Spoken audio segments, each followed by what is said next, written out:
Day 1. Day 1 siya.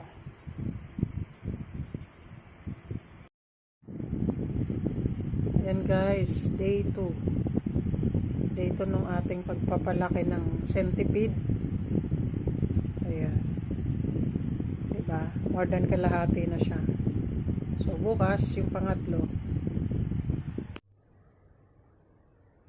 Ayan na guys, yung centipede. Ang haba na. O diba?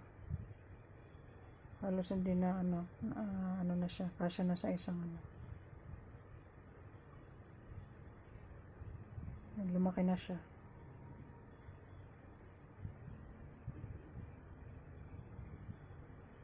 Ayan, day 5 na yan guys.